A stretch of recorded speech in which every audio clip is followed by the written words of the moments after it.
Oke, selamat pagi semuanya. Sudah terdengar ya suara saya?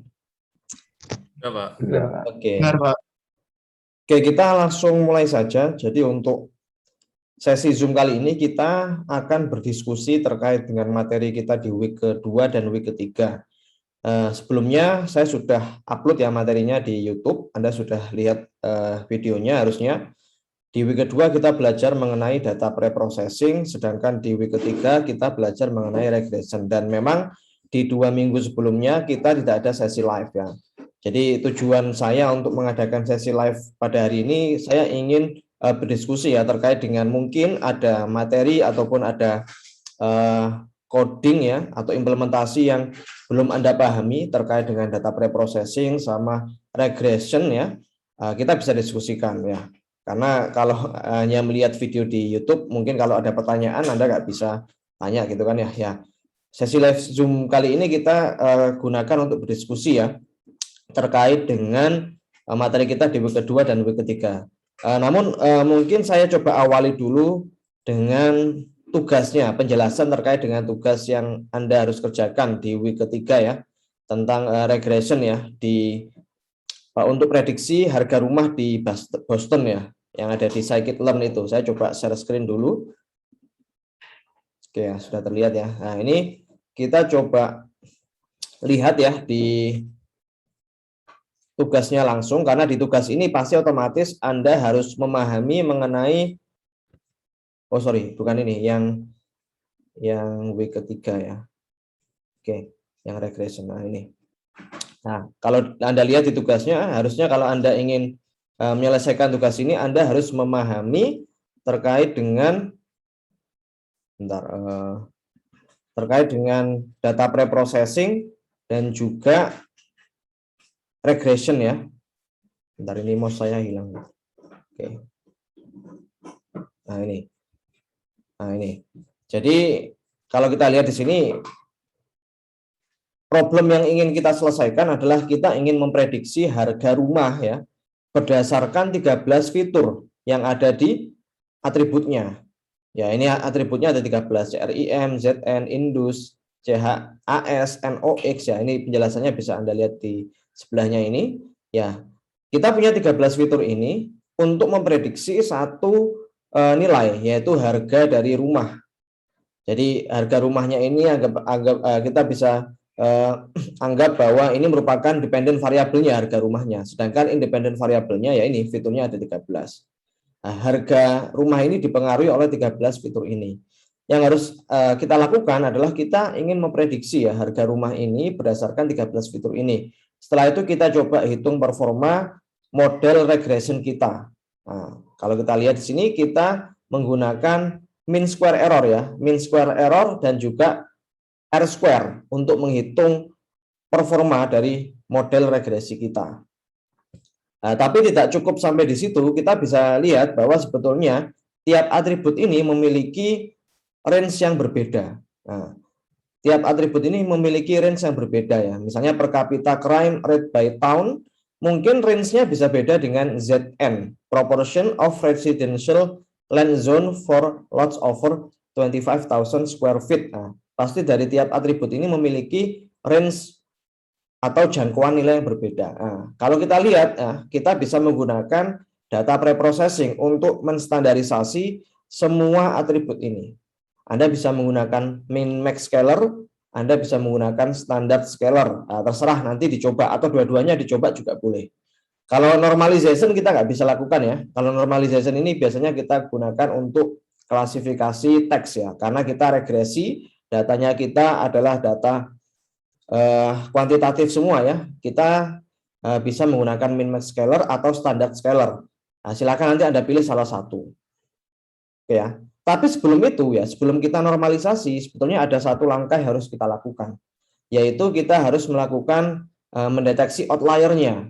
Nah, kemarin waktu data preprocessing kita juga belajar mengenai mendeteksi sebuah atribut ya yang merupakan outlier, gitu ya. Kita bisa menggunakan standard deviation ya untuk mendeteksi outlier-nya atau interquartile. Ada dua cara. Nah, nanti silakan Anda pilih salah satu atau dicoba dua-duanya boleh.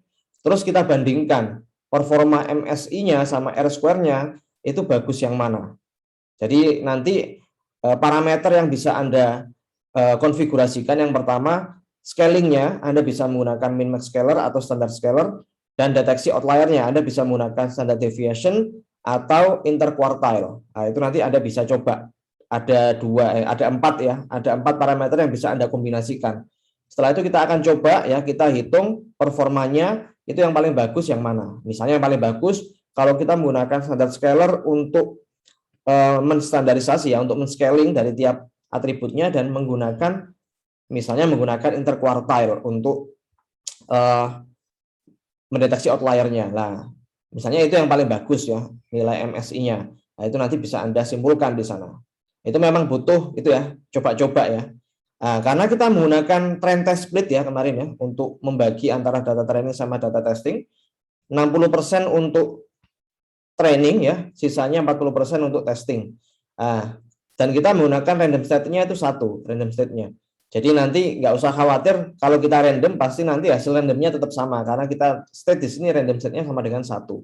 Ini Anda nggak perlu ubah-ubah random state-nya, biar nanti semua pekerjaan Anda kita bisa bandingkan.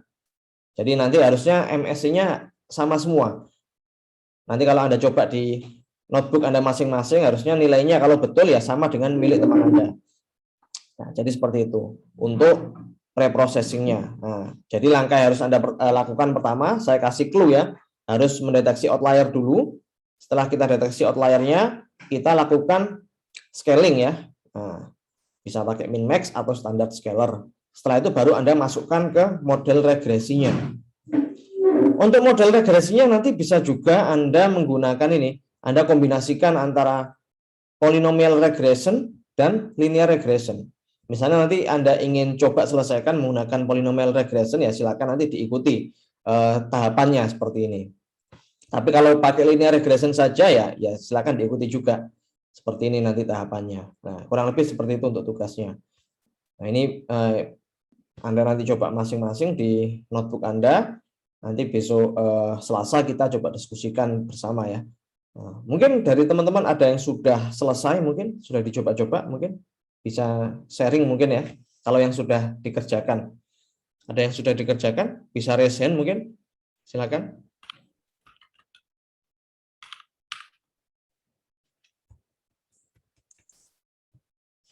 Bisa raise hand yang sudah selesai mungkin. Halo?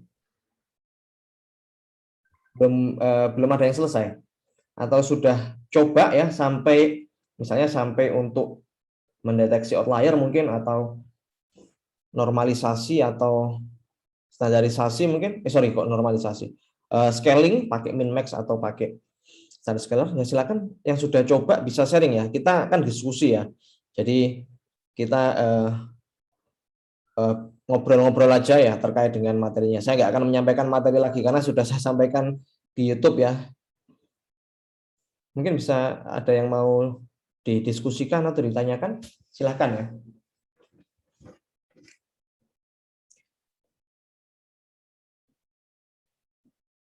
Kalau untuk data Boston itu sebetulnya dia datanya dari library-nya scikit-learn ya. Tapi sebetulnya nanti kita juga bisa menggunakan data kita yang dalam bentuk CSV misalnya nanti untuk kasus-kasus yang Anda kerjakan di project nantinya, misalnya Anda punya data dalam bentuk CSV ya, untuk memprediksi sebuah nilai misalnya di problem tertentu, nah nanti kita bisa load sebetulnya datanya itu kita panggil di Pandas ya. Kalau Anda sudah belajar Python dulu, Anda tahu kita bisa menggunakan Pandas. Setelah itu Pandasnya kita convert ke NumPy. Nah, setelah itu baru kita masukkan ke model regresinya. Silahkan kalau ada yang mau ditanyakan, silakan ya. Kita diskusi terkait materinya kemarin. Nah, kalau ada yang belum jelas terkait materinya kemarin, mulai dari data preprocessing sama regression, silakan ya bisa ditanyakan. Nah, minggu depan hari Selasa kita masuk ke classification ya. Classification kita nanti memprediksi nilai ya. Silakan Teopil. Ya Teopil tadi mau bicara tadi. Iya. Permisi Pak, saya ada beberapa pertanyaan sih. Tapi mulai dari yang pertama dulu. Untuk yang PPT-nya boleh di-upload ya Pak, entar ke URS ya Pak. Belum dah? Yang saya lihatnya kayaknya belum ya. Yang regression. Yang week 3 Pak, yang Iya, belum. Oh, yang boleh. week 3. Sebentar. Ya, sambil saya upload boleh dilanjutkan. Apa yang mau ditanyakan, Theo? Oke. Pertanyaannya itu yang pertama tentang pre-processing dulu Pak. Ya. Apa aja yang menjadi faktor penentuan data penentuan apa aja yang jadi faktor data processing mana yang digunakan gitu Pak, kayak dan mengapa gitu. Misalnya kapan kita pakai standardization, kita tahu dari karakteristik data yang seperti apa gitu Pak. Oke, ya pertanyaan bagus. Oke, jadi saya jawab dulu ya. Untuk yang data preprocessing itu sebetulnya nggak ada standarnya, nggak ada gold standarnya kita harus pakai apa, sebenarnya gitu. Cuman memang kita machine learning itu ada seninya ya, seninya kita harus coba-coba gitu loh. Kalau kita coba menggunakan min-max scaler ya, kita lihat nanti akurasinya apakah lebih bagus, performanya lebih bagus atau enggak. Kalau menggunakan standar scaler, kita juga bisa lihat nanti apakah nanti performanya lebih bagus atau enggak. Itu memang kita harus atur satu-satu ya. Kita nggak ada standar rule-nya. Yang paling bagus misalnya kondisi datanya seperti ini, kita harus pakai ini. Nggak ada gold standarnya. Lah, gold standarnya itu mungkin bisa kita tahu setelah kita lakukan uji coba. Nah, makanya itu nanti ada materi terkait dengan hyperparameter tuning. Nah, nanti di mana di week keempat besok kita belajar seperti itu nanti untuk tuning parameter. Nah, jadi parameter itu ya tadi kita pakai min-max scaler, kita pakai standar scaler, itu merupakan parameter yang bisa kita konfigurasikan. Sama kalau Anda itu ya kayak apa namanya masak nasi goreng misalnya ya. Nah, masak nasi goreng kan pasti dicoba kan ya. Coba sih saya kasih garamnya sekian ya. Itu terlalu asin atau enggak? Kalau terlalu asin ya saya kurangi garamnya. Nah, sama kalau kita parameter ini ya min-max scaler, standar scaler, kita tidak ada gold standarnya karena itu bisa berbeda-beda tiap kasus yang akan kita selesaikan. Jadi memang dicoba saja, kita bandingkan satu persatu karena kan di Python juga di scikit-learn kita tinggal panggil saja fungsinya. Jadi nggak masalah kalau kita coba satu persatu seperti itu. Oh, baik Pak. Lalu selanjutnya kan di kasus nyata itu data normal pasti menjadi target gitu ya. Kita pengen datanya normal semua. Nah, lalu standardization kan bisa membuat datanya menjadi normal dengan minimal standardisasi 1. Apakah ada risiko atau drawback dalam menggunakan standardization terhadap perubahan data kita? Sorry, coba bisa diulang lagi mungkin? Jadi kan kita pengen data yang normal, tapi berarti kan kita bisa menggunakan standardization untuk membuat data itu menjadi normal kan Pak ya? Nah, ada drawback-nya nggak Pak? Ada resikonya nggak Pak kita pakai standardization itu? Kenapa nggak semuanya aja kita pakai standardization? Kan jadinya normal. Oke, sebetulnya kan standardization itu biar kita bisa menstandarisasikan dari tiap atribut. Jadi tiap atribut punya range yang sama ya.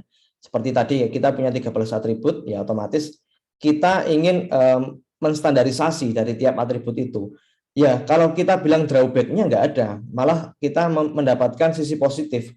Ya, jadi tiap atribut itu punya standar yang sama, seperti itu. Nah, tapi sebelum dilakukan standarisasi ya, kita harus melakukan detecting outlier dulu. Kalau mau melakukan detecting outlier, kita nggak boleh melakukan standarisasi dulu. Kalau kita sudah standarisasikan kan otomatis nanti range-nya pasti ya mulai dari minus sekian sampai plus sekian kan mengikuti distribusi normal.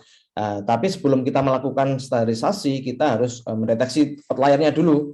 Nah, deteksi outlier itu bisa kita lakukan sebelum data itu kita standarisasi. Mungkin kalau kita bicara drawback-nya bisa jadi seperti ini. Kalau kita melakukan standarisasi ya sebelum kita melakukan deteksi outlier itu bisa-bisa data-data outlier-nya nggak terdeteksi seperti itu. Nah, otomatis ya kita lakukan deteksi outlier dulu sebelum data itu kita standarisasikan. Gitu ya. Mungkin menjawab? Oh, oke Pak. Menjawab Pak. Oke. Oke, boleh lanjut lagi Pak. Atau yang lain mungkin ada pertanyaan boleh daripada saya terus yang nanya. Tapi Oke, Ya, mungkin sementara pertanyaanmu nanti mewakili pertanyaan teman-teman juga ya, nggak apa-apa. oke, Ya, lanjut aja nggak apa-apa. lanjut ke yang ini masalah input dari feature gitu ya Pak ya. Jadi gimana gimana cara saya tahu kalau kontribusi dari sebuah input terhadap perubahan output. Mungkin itu tuh untuk mempertimbangkan feature yang satu Betul. ini tidak diperlukan kayak gitu. Ya, itu kita nanti akan pelajari untuk itu ya, feature extraction. Nah, feature selection. Nanti kita akan ada materi di week, kalau nggak salah week setelah UTS nanti kita akan menseleksi ya fitur-fitur mana yang sekiranya itu punya pengaruh besar terhadap outputnya. Itu nanti kita pelajari di feature selection. Nah, salah satunya nanti di week keempat besok kita akan coba lakukan juga, tapi memang mungkin lebih ke arah apa ya, permulaan saja untuk mendeteksi kira-kira fitur mana yang berpengaruh terhadap output. Kita bisa menggunakan correlation coefficient, coefficient correlation. Jadi itu ada rumusnya ya, ada rumusnya dari data training kita lihat ya, pengaruh dari tiap atribut itu terhadap output itu berapa banyak ya, seberapa besar. Nah, nanti kita bisa tentukan threshold-nya. Nanti coefficient correlation itu punya nilai dia, nilainya ya sekitar -1 sampai 1 kalau nggak salah. Nanti kita bisa tentukan threshold-nya, misalnya threshold-nya kita 0 ya, yang kurang dari 0 itu berarti nanti kita fitur itu nggak kita lakukan, nggak kita pertimbangkan untuk melakukan training ya. Nah, itu nanti kita akan itu ada materinya untuk feature selection.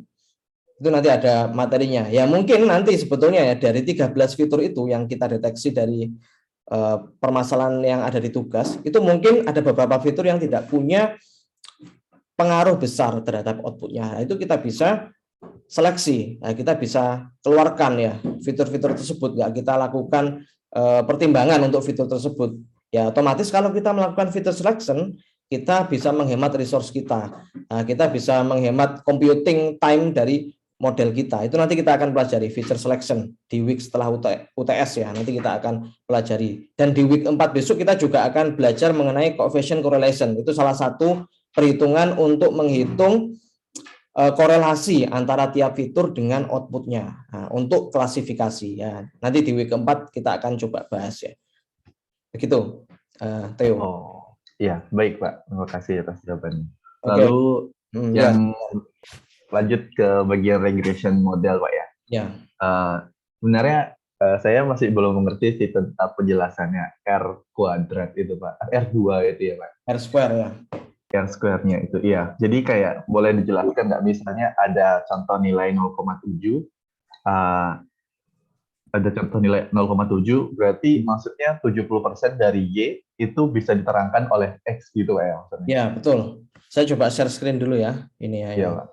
Oke, sebentar ini. Nah, jadi gini. R square ini merupakan salah satu perhitungan ya untuk menghitung seberapa bagus model regresi kita untuk bisa menyelesaikan sebuah problem. Ada dua caranya.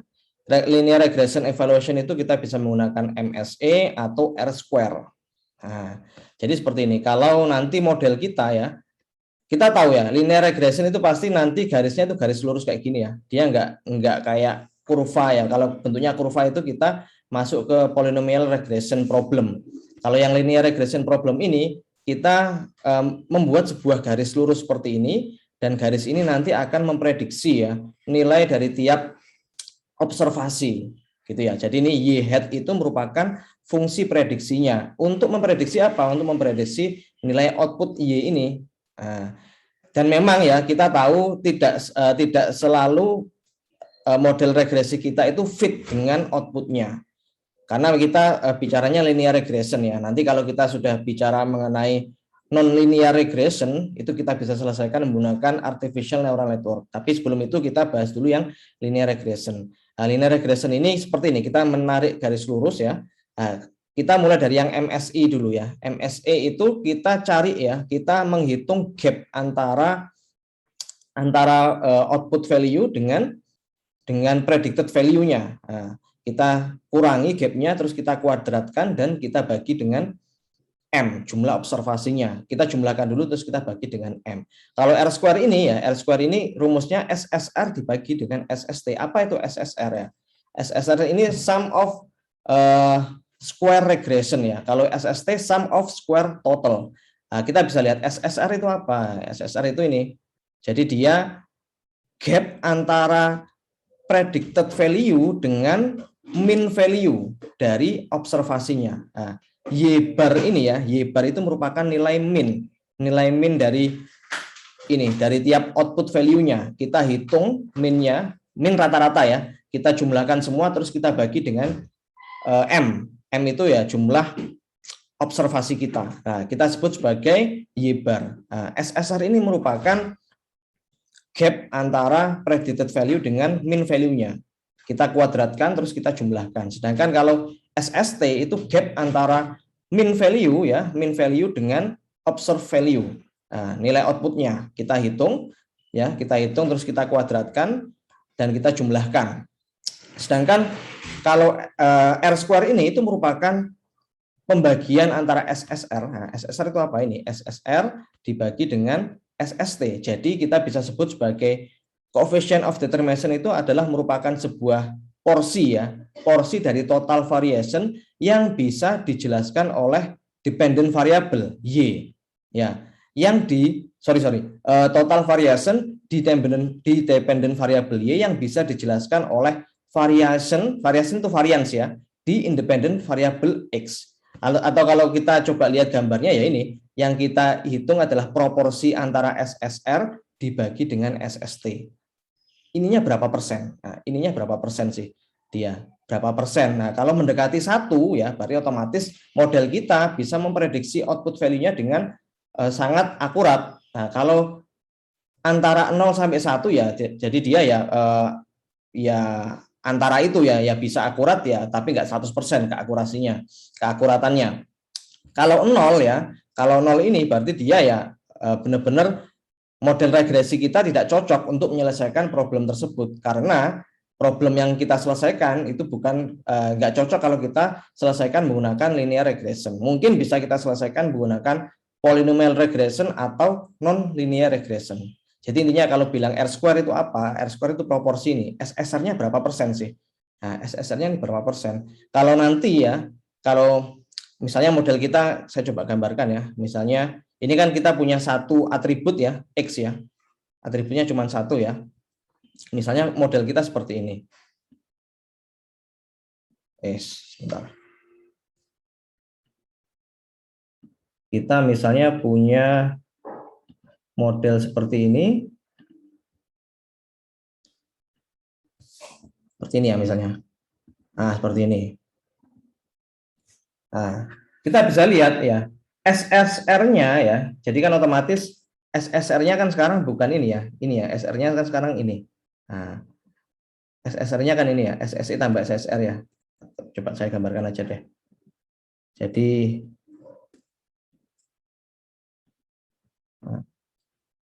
saya kasih warna yang beda biar enggak. Oke.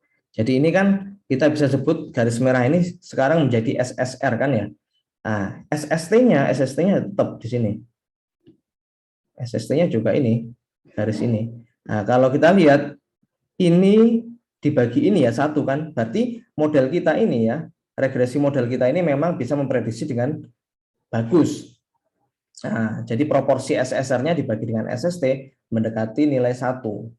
Nah, sebentar saya coba hapus lagi. Nah, kita coba kembali ke yang sebelumnya. Nah, jadi rumusnya memang SSR dibagi dengan SST. Total variation kalau kita terjemahkan itu variance ya, tahu variance. Variance itu ya ini jumlah gap kita kuadratkan terus kita jumlahkan, itu variance ya. Variance itu kalau kita akarkan jadinya kan standard deviation ya. Nah, variance itu kan simbolnya kayak sigma kuadrat ya. Sigma kuadrat, saya coba gambarkan mungkin di sini. Ini kan sigma kuadrat gini ya. Ini kan variance ya. Variance ya. Kalau standard deviation kan ini sigma saja. Nah, yang kita cari di sini tuh variance-nya, total variation in independent variable, in the dependent variable ya, yang dijelaskan oleh variation di independent variable X. Jadi ya ini SSR ya, SST yang dijelaskan oleh SSR gitu ya berarti ya. Jadi SST itu ininya variation di dependent variable yang dijelaskan oleh variation di independent variabelnya. Jadi ini yang independent variabelnya, SSR itu menjelaskan variation di independent variabelnya. Nah, ini independent variabelnya, ini variance of independent variable, sedangkan SST ini itu variance of dependent variable. Nah, kenapa ini dependent variable? Karena ini kan Y ini kan dependent variable. Kalau Y bar ini ya, ini merupakan output yang dijelaskan oleh independent variable. Karena kita bisa menentukan Y bar ini ya berdasarkan training kita tadi menggunakan berbagai macam atribut. Jadi nggak usah bingung apa namanya artinya seperti apa. Kita mungkin bisa lihat di gambarnya saja di sini. Nah, kalau misalnya nilai SSR-nya semakin mendekati nilai SST ya, berarti otomatis ya kayak tadi garisnya ini semakin mendekati ininya output value-nya, predicted value-nya ya, berarti ya otomatis nilai SSR-nya itu sama besar dengan nilai SST-nya. Dan seperti ini ya, kalau kita nanti coba hitung ya, nanti coba Anda hitung nilai SSR dibagi SST ini nggak mungkin nilainya lebih dari 1 atau kurang dari 0. Kalau nilainya lebih dari 1 atau kurang dari 0, nanti perhitungannya pasti salah. Perhitungan yang Anda lakukan itu mesti ada kesalahan di sana. Nah, bentar saya coba clear dulu. Nah, ya seperti itu. Mungkin menjawab, Theo? Iya Pak, menjawab banget Pak. Iya. Ya, mungkin kalau apa namanya kita melihat perhitungan kayak gini ya, kayak equation gini kan mungkin pemahaman kita lebih lebih sulit untuk lebih sulit untuk memahami. Kita langsung lihat aja di gambarnya kurvanya ini.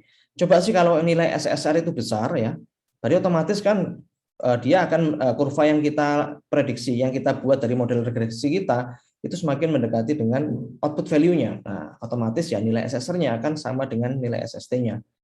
Dan ini pasti ya nilainya nanti nggak mungkin lebih dari 1 atau kurang dari 0. Nanti coba dihitung sendiri ya. Kalau nanti ada sebuah kasus seperti ini misalnya untuk model regresi, pasti nilainya antara ini 0 sampai 1. Kalau nilainya semakin mendekati 0, berarti permasalahan itu nggak bisa kita selesaikan menggunakan model regresi. Bisa kita selesaikan menggunakan polynomial regression atau non-linear regression. Nah, itu memang seninya gitu ya. Jadi kita coba dulu. Kita coba pakai linear regression. Oh, ternyata coefficient determination-nya, coefficient of determination-nya, R-square-nya mendekati 0, kecil sekali. Oh, berarti model ini nggak bisa kita selesaikan menggunakan linear regression. Saya coba menggunakan polynomial regression. Terus Anda hitung lagi, kira-kira coefficient of determination-nya sudah mendekati nilai 1 enggak? Oh, 0,9. Oh, berarti ini bisa kita selesaikan menggunakan model polynomial regression. Kalau sudah saya gunakan polynomial regression, entah itu menggunakan degree 2, 3, 4 ya. Kalau kita menggunakan polynomial regression ini kan kita bisa pilih ya degree-nya berapa. Degree-nya apakah 2, 3 kan ya, atau pangkat n ya. Nanti coba-coba kalau menggunakan degree of 3 masih kurang dari 1 ya, atau masih kurang dari 0,5, pakai degree 4, degree 5 sampai degree ke n masih kurang dari 0,5, berarti permasalahan ini nggak bisa kita selesaikan menggunakan model polinomial ataupun model linear. Nah, nanti kita menggunakan non-linear. Nah, non-linear nanti kita bahas menggunakan artificial neural network. Nanti ada pembahasannya sendiri untuk ANN-nya. Nah, karena kita kan belajarnya step by step ya, dari yang paling mudah dulu. Ya, kalau ada permasalahan yang bisa kita selesaikan menggunakan linear regression ya kenapa kita harus pakai yang non-linear? Ya kan ya, kita bisa selesaikan dengan model yang sederhana ya, kita nggak perlu menyelesaikan menggunakan model yang lebih kompleks ya. Nah, kita mulai step pertama kita menggunakan linear regression dulu. Kalau MSE-nya sudah kecil ya, misalnya MSE-nya sudah sekitar 20 atau 15, berarti otomatis nilai ini ya udah cukup bagus lah menggunakan linear regression. Tapi kalau pengen lebih strict lagi, saya pengen MSE-nya nilainya ya 0 sampai 5 lah, atau hampir akurat ya, 100% akurat ya, boleh menggunakan model nonlinear regression. Karena seperti ini ya, model kita ini kan observasi value itu ya memang dia mengikuti kaidah persamaan linear ya. Dia kan semakin ke atas berarti otomatis X ini berbanding lurus dengan nilai Y, tapi tidak 100% berbanding lurus dengan nilai Y karena kita lihat dia bisa naik turun kan ya, tapi lebih cenderung naik ya. Kalau semakin tinggi nilai X-nya, Y-nya juga semakin tinggi kan ya, kecenderungannya semakin naik. Nah, ini berarti bisa kita selesaikan menggunakan model linear regression walaupun tidak 100% bisa kita selesaikan. Karena kita masih punya gap kan ya. Ya harapannya nanti kalau kita ingin membuat sebuah model non-linear ya nanti kurva kita nggak garis lurus sih, tapi kurva kita bisa kayak gini. Nah, naik turun gini. Ini model non-linear ini. Ini non-linear ya. Nah, kalau seperti ini ya nanti otomatis ya nilai MSE-nya sama nilai apa coefficient of regression-nya ya. Coefficient of determination-nya ya nilainya mendekati 1, MSI-nya mendekati 0. Nah, ini bisa kita selesaikan menggunakan yang non-linear, tapi nanti kita akan bahas setelah UTS yang non-linear. Nah, tapi sebetulnya kalau menggunakan linear sudah cukup akurat ya, MS-nya sudah cukup kecil ya nggak apa-apa. Oke. Karena kalau kita menggunakan model yang non-linear, kayak ANN itu, kita butuh waktu komputasi yang cukup lama ya. Kalau yang non-linear kita langsung eksekusi nggak sampai 1 detik ya. Kalau kita pakai Google Colab itu langsung muncul kan ya nilai nilai MSE-nya sama nilai prediksinya. Nah, lebih cepat untuk kita dapatkan hasilnya. Kalau pakai ANN ya kita perlu yang namanya training sama testing. Trainingnya nanti juga butuh waktu tergantung jumlah data kita. Oke, jadi kurang lebih seperti itu. Ya. Oke, terima kasih Theo atas jawabannya. Semoga mewakili pertanyaan dari teman-teman yang lain ya. Kalau teman-teman yang lain punya pertanyaan, silakan ya. Silakan bisa ditanyakan. Saya mau tanya sebelum machine learning, mata kuliah machine learning, Anda sudah mengambil mata kuliah linear algebra kan ya? Linear algebra, aljabar linear, sudah ya?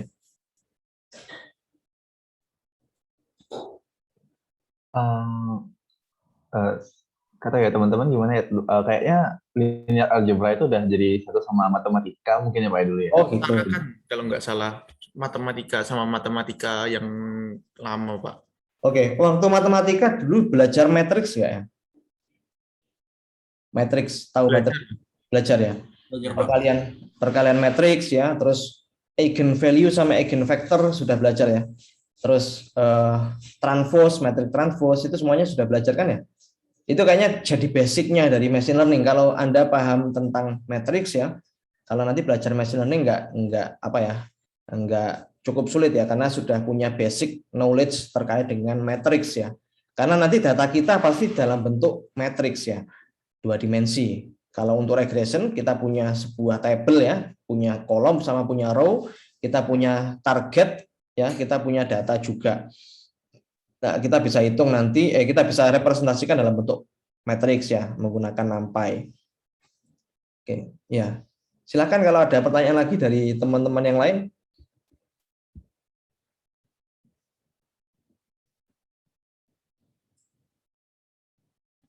Theo sudah nyoba di Python itunya. Untuk tugasnya ya Pak ya? Ya. Masih belum Pak, masih belum. Iya. Nanti hasilnya seperti ini. Saya coba tampilkan itu ya jawabannya, tapi nggak codingannya ya. Jawabannya itu seperti ini. Saya coba share dulu.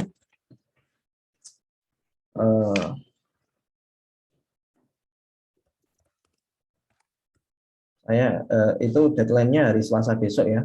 Saya belum kasih di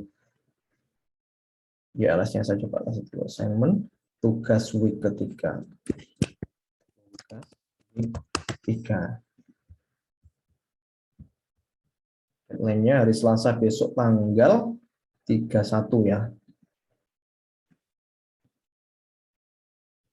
31 Agustus.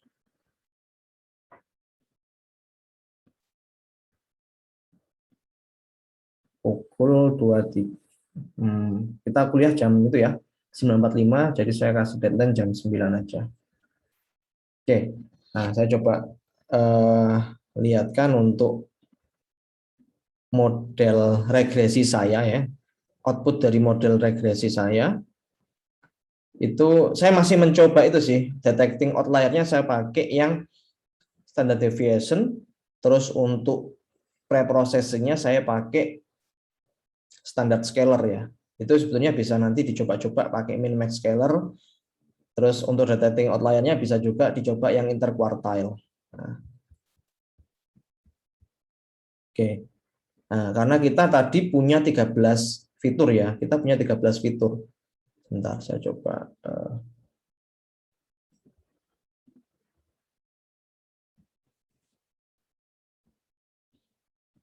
Ini ya, saya sebentar.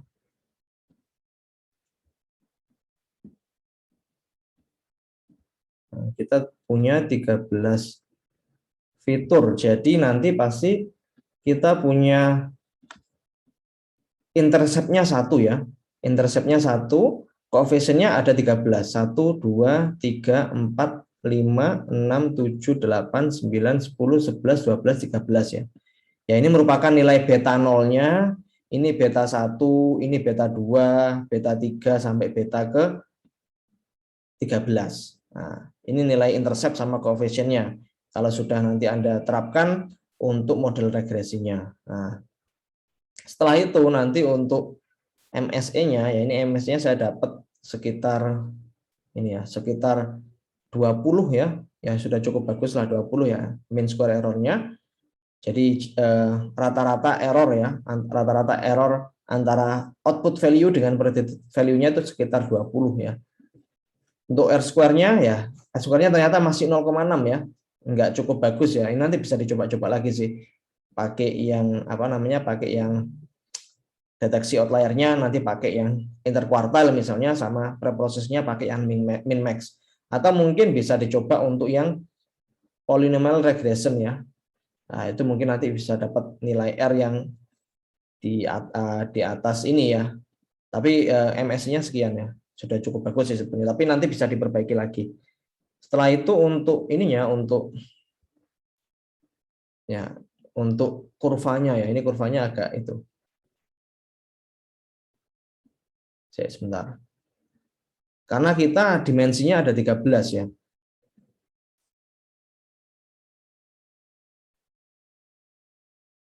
Nah, ini mungkin kalau kita lihat nggak bisa kita imajinasikan ya, kok gambarnya seperti ini. Sebentar.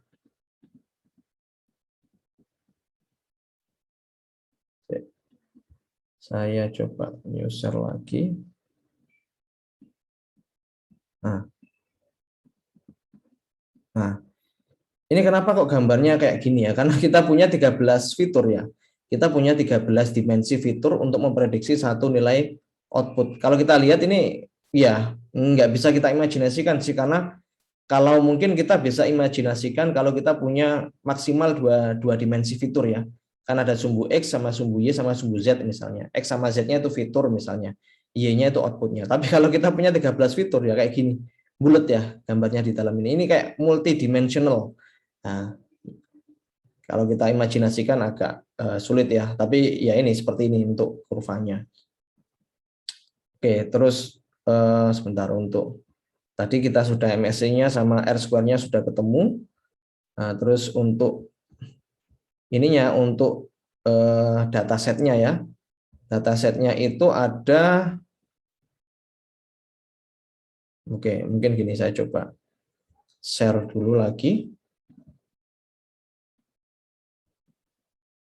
Nah, ini untuk itu ya, import dataset ya. Jadi kan kemarin di PPT itu ada seperti ini, scikit-learn.datasets ya, import load Boston. Terus feature ini untuk menyimpan data fiturnya, target ini untuk menyimpan data targetnya. Tapi dari sini saya coba gabungkan antara fitur sama targetnya ini. Saya gabungkan. Nah, gunanya untuk apa digabungkan? Nah, ini sebenarnya nggak digabungkan juga apa-apa sih.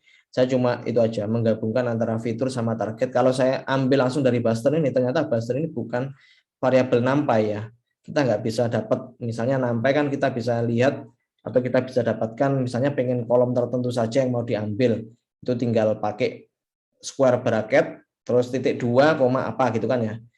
Ternyata di Boston ini bukan sebuah variabel NumPy, jadi nggak bisa saya panggil datanya itu menggunakan library-nya NumPy. Ya, ini saya coba gabungkan Boston ini, Boston data sama Boston targetnya, ini sumbu Y-nya, ini X-nya ya, X1 sampai ke X13 atau X0 sampai X ke 12 ya, karena kita punya 13 fitur.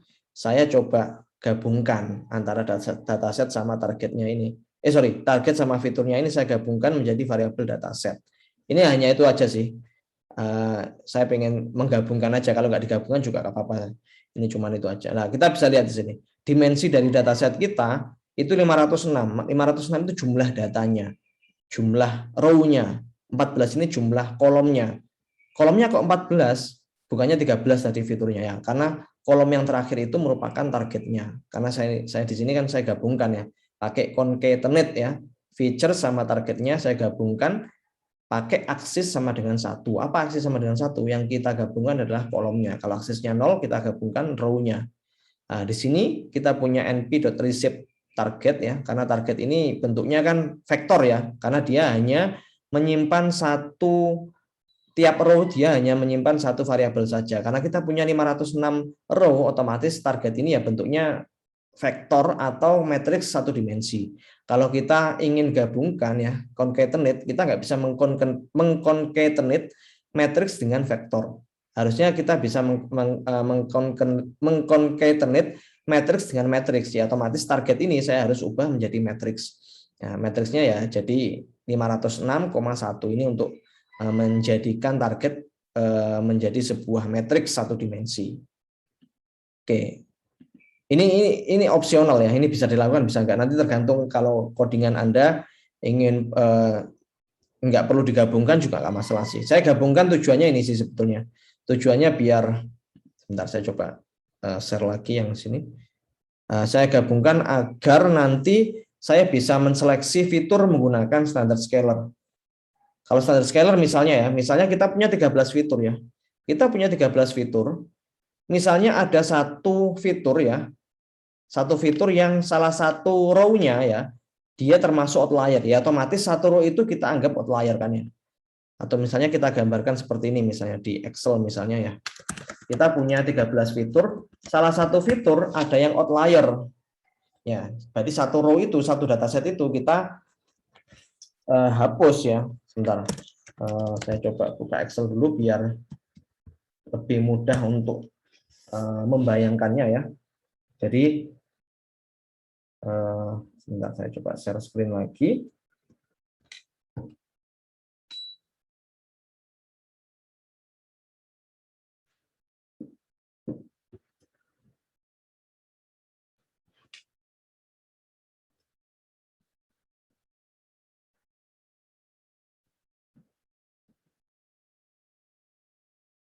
Oke, saya coba share screen kembali.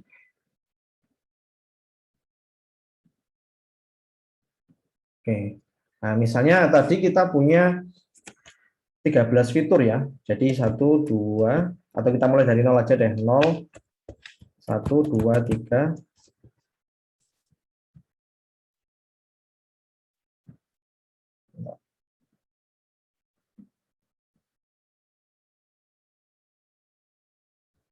Nol, 1, 2, 3, 4, 5, 6, 7, 8, 9, 10, 11,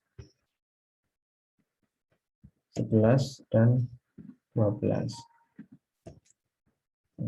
Kita coba resize dulu kolomnya. Resize kolom width ya. Nah, kita punya 13 kolom ya. Dan row-nya ada berapa? Row-nya ada 506 ya. Mulai dari 0, 1, 2, 3, sampai misalnya sampai 506 ya, 505 ya, karena kan kita mulai dari 0 ya. Nah, jadi seperti ini, data kita seperti ini ya. Nanti data kita seperti ini. Nah, ini kan ada fitur ke 0, fitur ke 1, ini featuresnya. Ini features, ini row-nya ya, atau observasinya ya. Yang ini sumbu row-nya itu merupakan observasinya, ini fiturnya. Observasi ke 1, misalnya kita punya fitur yang ke 0 ini nilainya 3 misalnya, ini 1, ini 2. Terus ada ini misalnya nilainya 100 ya. Ini nilainya 4. Ini kan outlier ya. Ini outlier ini. Kenapa? Ya, anggap saja setelah kita hitung menggunakan deteksi outlier menggunakan standar deviasi misalnya. Nilai 100 ini kurang dari itu ya, kurang dari 3 sigma ya. Kalau kita bicara standar deviasi itu kita punya nilai sigma kan ya. Atau saya coba share screen lagi yang masalah standar deviasi ya, biar mudah untuk membayangkannya. Deviation. Nah, kemarin saya buka dari Wikipedia tuh gambarnya cukup jelas ya. Nah, oke, saya share untuk gambar standar deviasinya. Anda bisa lihat sini. Nah, kita kan punya distribusi normal seperti ini. Anggapannya kalau kita punya sebuah data ya, kalau menurut ilmu statistik ya, data itu merupakan data yang normal jika data itu termasuk atau di dalam kurva dari distribusi normal atau Gaussian. Kalau nilainya kurang dari ini, misalnya letaknya itu kurang dari 3 sigma ya, atau lebih dari 3 sigma, dari otomatis ya di sini ya nilainya itu di luarnya sini, ya kan?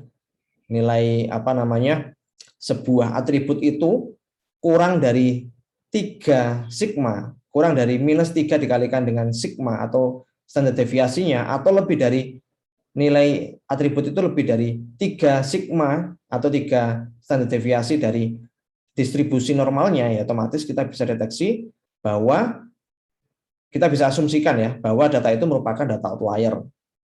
Kalau nilainya lebih dari ini atau kurang dari ini ya. Misalnya kalau kita kembali lagi di Excel-nya ya, anggap saja nilai 100 ini ya, kalau kita lihat di sini rata-ratanya ya anggapannya kan nilainya kurang dari 5 ya, tapi ada satu nilai yang nilainya itu 100 di sini. Ya ini kita bisa deteksi sebagai outlier, kita bisa asumsikan ini sebagai outlier. Nah, walaupun sebetulnya di fitur yang lain misalnya, di sini ada punya nilai 10, 14, fitur yang ke-1 misalnya ya, 12, ini nilainya juga masih normal sih, 14, ini nilainya 10, kayak gini misalnya.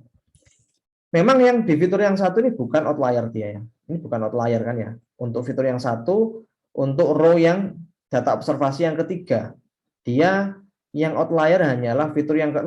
Tapi kalau ada salah satu data yang outlier ya kita bisa asumsikan bahwa satu nilai observasi ini sebuah outlier. Jadi kita bisa hilangkan ini. Kita bisa hilangkan nanti satu row ini kita nggak jadikan atau kita nggak masukkan ke proses training kita. Nah, kita bisa hilangkan ini. Nah, seperti itu. Nah, tujuan saya tadi menggabungkan antara fitur sama target ya, itu tujuannya biar kayak gini, biar nanti tiap kali ada satu yang outlier ya, jadi satu baris ini semuanya bisa dihilangkan. Tapi kalau Anda punya cara yang lain ya silakan, nggak apa-apa, nggak perlu digabungkan juga nggak masalah, begitu. Nah, jadi kurang lebih seperti itu untuk itu ya model data yang saya gunakan, tapi sebenarnya bebas ya, nggak harus kayak gini. Kalau Anda punya cara sendiri boleh. Nah, ini nilai yang lain nanti ya bisa dilihat ya. Kalau saya coba share lagi sebentar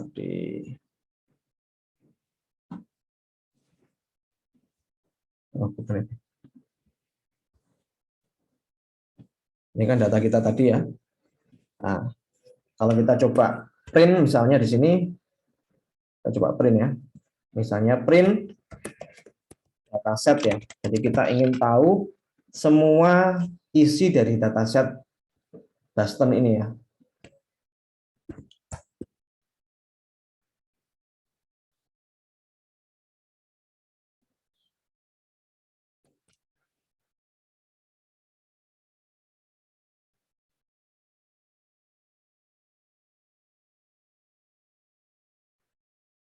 Nah, ini outputnya kayak gini. Nggak usah bingung ya, ini artinya apa? 6,372, 6,32000 itu E-03 artinya adalah 6,32 dikali 10 pangkat 3 gitu ya.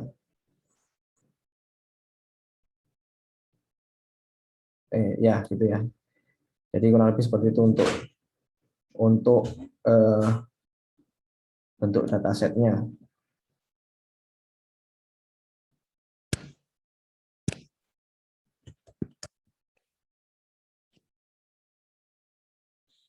Nah, jadi pertama datasetnya di-load dulu, terus setelah di-load kita deteksi outliernya. Setelah kita deteksi outliernya, kita hitung menggunakan scaling ya, pakai min max boleh, pakai standard scaler juga boleh.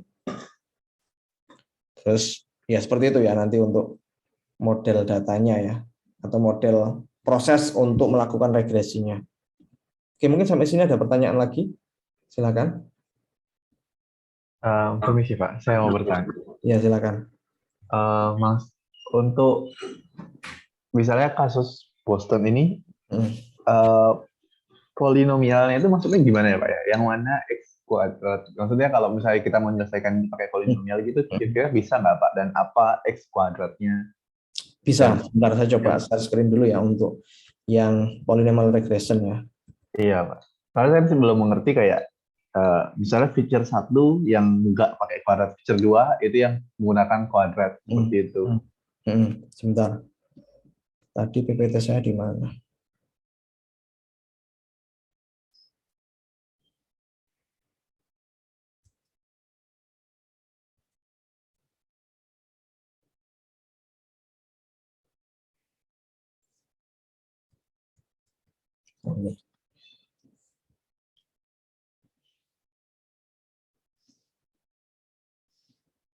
Seperti ini ya.